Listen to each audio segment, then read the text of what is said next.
Barishal Sher-e-Bangla medical college হাসপাতালের burn ইউনিটের সেবা স্থবির হয়ে পড়েছে। দগ্ধ রোগীর চিকিৎসায় অভিজ্ঞ চিকিৎসক না থাকা এবং আগের চিকিৎসকদের অন্যত্র বদলি করায় তৈরি হয়েছে এই অবস্থা। ইউনিটটি সচল রাখতে ঠেলে সাজানোর দাবি রোগী তাদের স্বজনদের।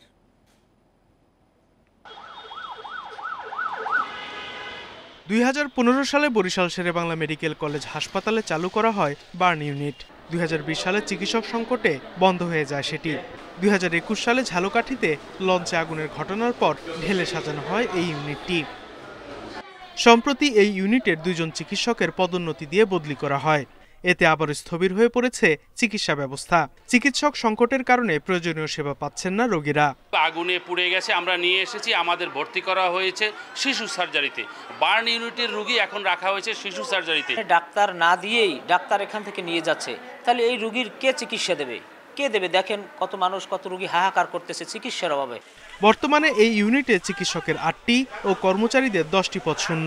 প্রয়োজনীয় জনবল না পেলে সংকট দূর করা কঠিন বলছে হাসপাতাল কর্তৃপক্ষ।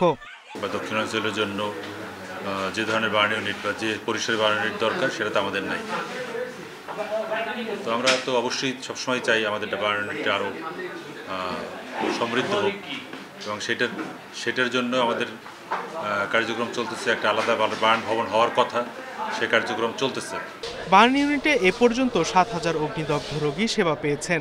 সার্জারি হয়েছে 2,000-এর বেশি দগ্ধ রোগীর। Independent news.